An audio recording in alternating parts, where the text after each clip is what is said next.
rogue governors continue their crackdown on their states, lockdown, shutdown, even now employing drones to police over people to see if they're practicing social distancing, all in the name of, if we save just one life, it's worth it.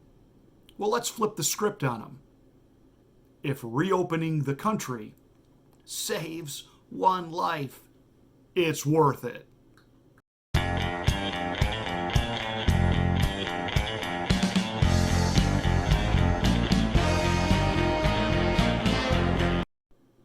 As governors begin to outline their plans to reopen their states, you have a certain cluster of governors, a certain cluster of states who kind of went their own way. Arkansas, Iowa, the Dakotas, and a couple of others who are basically, they're kind of looking over the not so great reopening of America and going, testing, we're still going to do our thing our way. And they're doing it on behalf of their constituents, their people, moving forward, not trying to infringe on people's rights. Governor Kristi Noem of South Dakota. I've never thought about living in the Dakotas in my life, ever, but I would move there just to have her as my governor. She is level-headed, and of course, the libloons absolutely hate her, which automatically raises her real estate in my book. So I began to look into what she was doing, and what she really did was basically leave it to the people. Look, here's what the CDC is saying about coronavirus. Here's what we're being told if we practice some social distancing and proper disinfecting, that we can kind of keep this thing in check, under control. Let's do that. She did not shut down her state. You can go into a restaurant, sit down, order a meal. Everything is open, and she left it up to individuals and individual businesses to put some policies in place that were for the well-being and the health of their customers and their families. And Shazam, Batman, it worked. But of course, she is being ripped apart and vilified by the lying, legacy, corporate, corrupt, mainstream media. She sat down the other night with Laura Ingraham, and what an incredible take this woman has, not only on how to handle this quasi-fictitious pandemic, and yes, I said fictitious, and if I hear this compared one more time to the Spanish flu, when the numbers are nowhere near on that same level. Consider 2,000 people died of Spanish flu in the city of Cincinnati. You know how many have died in the city of Cincinnati from COVID? It's about 30. 30 versus 2,000. Yet we are told that we have this runaway pandemic. Take that word pandemic. P-A-N-D-E-M-I-C. Take the D-E-M, which is right in the middle, short for Democrat, out, and what do you have? Panic. A pandemic is a Democrat-created panic. But Governor Kristi Noem was on with Laura Ingraham. And she's a rock star in my opinion. And she's got this, and she's not the least bit afraid of liberals or the lying legacy media, and puts them in their place. Governor, the media, they're not happy with you. They're now claiming South Dakota is becoming a COVID hotspot. You have 7 deaths in the state. Why are they coming after you? We've got one issue in a pork processing plant in Sioux Falls, South Dakota, but outside of that, 2/3 of our state has no cases or 1 case in an entire county. So we're doing very well as a state. We are addressing the one hotspot that we do have and aggressively testing in that area. But that's what you talked about, Laura, is exactly right. Is we should be tracking who's in the hospital, what the death rate is, and South Dakotans are doing a fantastic job following my recommendations, and we've been able to keep our business businesses open and allow people to take on some personal responsibility. Smithfield Foods, now largest coronavirus hotspot in U.S. Kristi Noem has insisted that she still will not issue a stay-at-home order in her state. Her state is home to one of the country's largest coronavirus hotspots. The governor just lets this problem get bigger and bigger and bigger and wants to think that she can pretend it out of existence. Governor, you're pretending this isn't happening? Is that what you're doing? No, what they're neglecting to tell folks is that this processing plant is critical infrastructure. Regardless of a shelter-in-place order or not, it would have been up and running because it's an important part of our nation's food supply.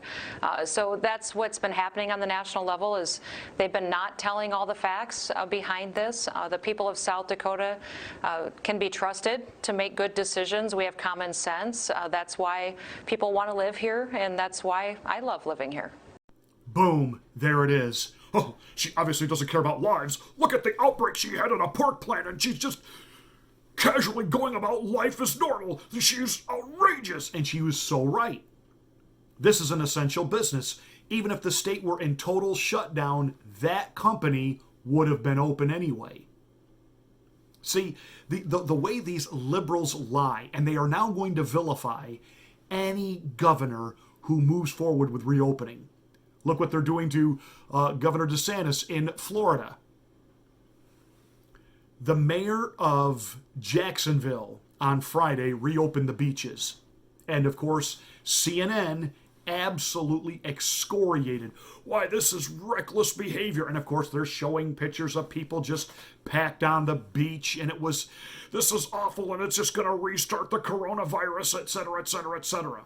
There's a couple of problems with that. Number one, they failed to mention that in Jacksonville, the mayor has allowed the beach to reopen during specific time intervals, like 8 in the morning till 11 in the morning, and then it recloses, and then they open it up again about 5 in the afternoon until about 9 or 10 in the evening.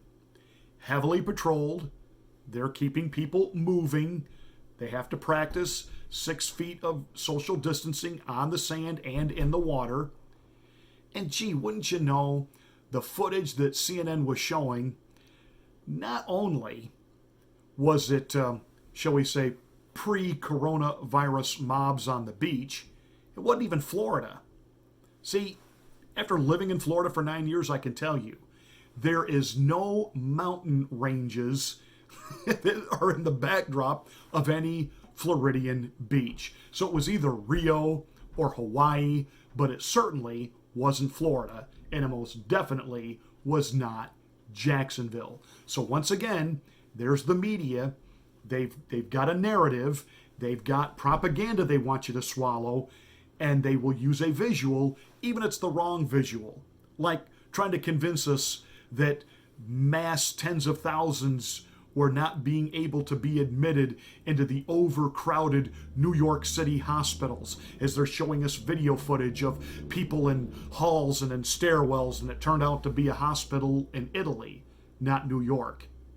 In fact, the hundreds of thousands of beds that New York City was going to need, where are they now?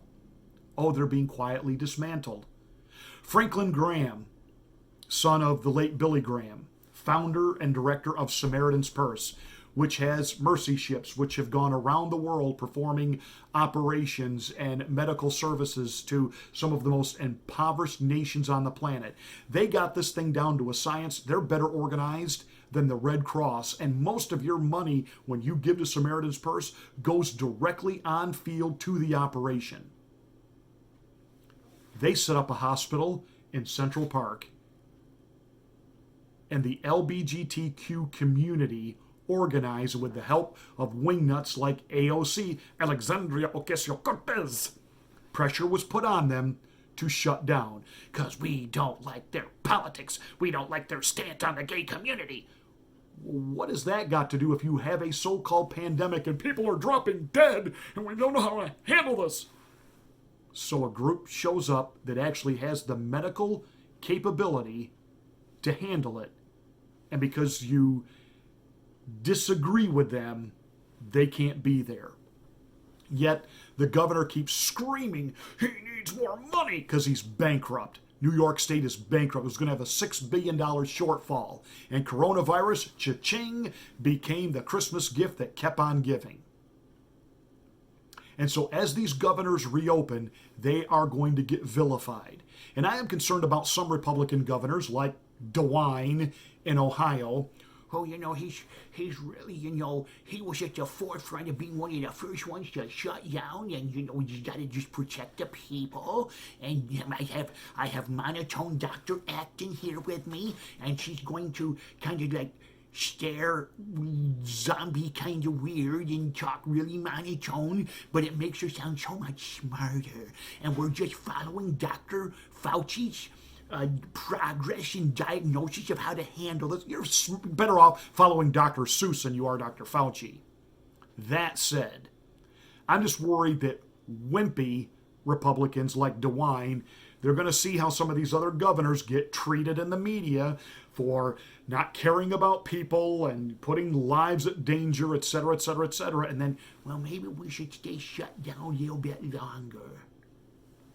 This is all going to get really interesting. But I want you to keep this in mind. When the state tells you it's safe to go to Home Depot, but too dangerous to go to church, it's not about your health. When the state shuts down millions of private businesses but never lays off a single government employee, it's not about your health.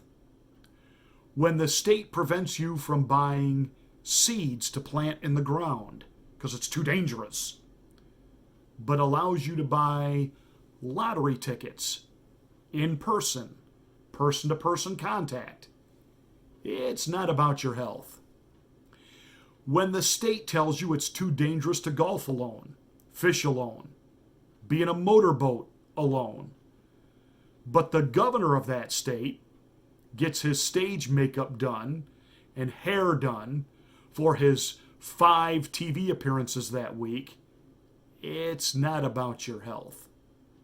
When the state puts you in jail for walking with your child in a public place like a park because it's too dangerous, but lets criminals out of jails for their health, it's not about your health. When the state tells you it's too dangerous to be treated by a doctor of chiropractic or physical therapy, but keeps abortion mills open, it's not about your health. When the state tells you you can go to the grocery store, the hardware store, even the liquor store, but demands that mail-in voting be the new normal for November, the presidential election, it's not about your health. Wake up. Demand that your governor reopen. Keep protesting. Keep pushing. Hey, that's it for this little rant. Thank you so much for watching. Make sure you give us a thumbs up and a like. Spread this material to the social media platforms of your choosing, because I don't practice social media distancing, and we need to get the word out because YouTube certainly isn't doing it. But please make sure you're a subscriber to the channel. Smack the bell for theoretical notifications of my rants, but you do have to click the word all.